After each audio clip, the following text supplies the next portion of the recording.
Yon, na magandang araw mga boss. Meron tayo ditong gagawin na tambucho. Pambarako negro ito mga boss. Ito ay ganito yung ginagawa ko kasi humihina yung batak niya kapag medyo natagalan na yung motor. Kasi ang nangyayari dyan mga boss, kinakalawang tapos yung catalytic converter niya mga boss, hindi na gaano lumalabas yung compression niya mga boss kapag mataas yung ating throttle, nagkakaroon siya ng knocking. Kasi yun nga, mahaba yung kanyang catalytic. Yan, ganyan ang itsura niyan mga boss. Kaya ang nangyayari, nagkakaroon ng knocking.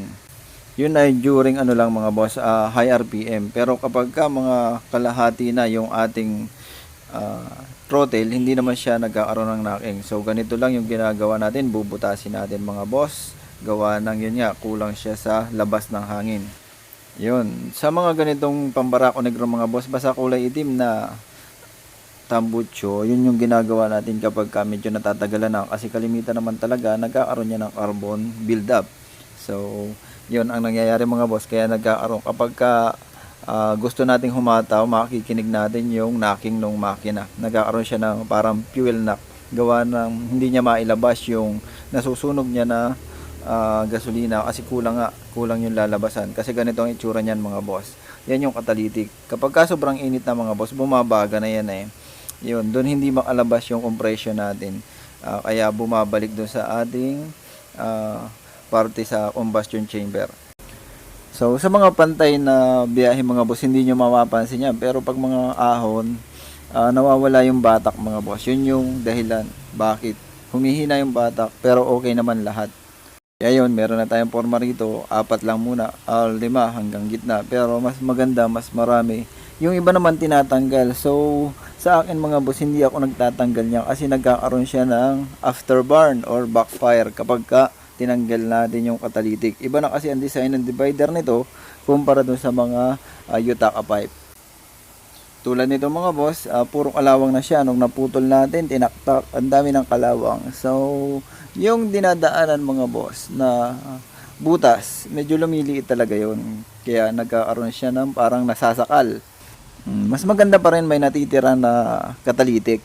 Kaya ang gagawin lang natin, lalakihan natin ng butas.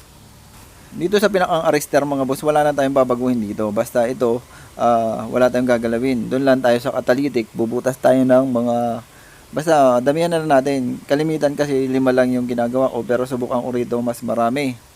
So pinuputol ko ito mga boss para umabot lagpasan yung bala ng barina.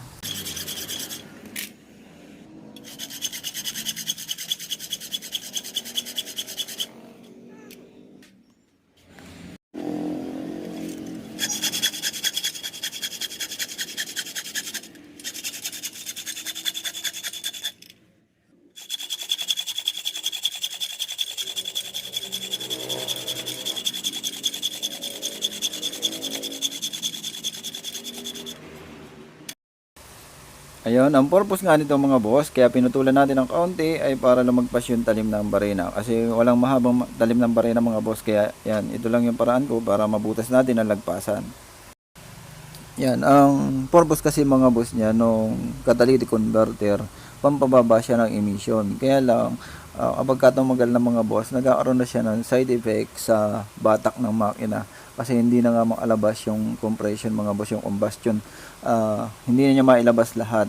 Kasi meron ng mga factor na nakakabigto tulad ng mga kalawang niyan, tapos yung mga carbon buildup. So yun, kaya nasasakal. So modified na lang mga boss kaysa magpalit tayo ng bagong tambucho, or pwede rin naman magpalit ng bagong tambucho. Kung mapapansin nyo mga boss, yung mga naka chicken pipe, medyo lumalakas talaga yung batak nun. Kasi wala siyang ganito yung catalytic converter, yung honeycomb catalytic converter, yon ang tawag dyan mga boss. Basta yan ay bumabaga, sobrang baga niyan mga boss kapag uminit na yung makina. At ayan mga boss, papakita natin kung paano natin butasin. Binubutas ko lang yan mga boss, malakas na ang puwersa niya palabas. Hindi na bumabalik doon sa makina mga boss. Kaya bubutasin na natin.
At ayan ang mga boss, ganyan. Ganyan yung ginagawa ko lang mga boss. Malakas na yung labas ng compression yan mga boss.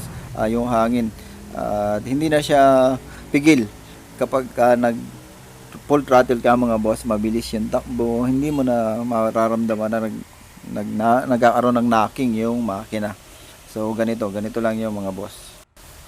Basta kung nakakaramdam kayo na ganun yung problema, na check nyo na yung makina, okay naman, wala namang ibang sira. So, i-try nyo ito mga boss. Baka makatulong.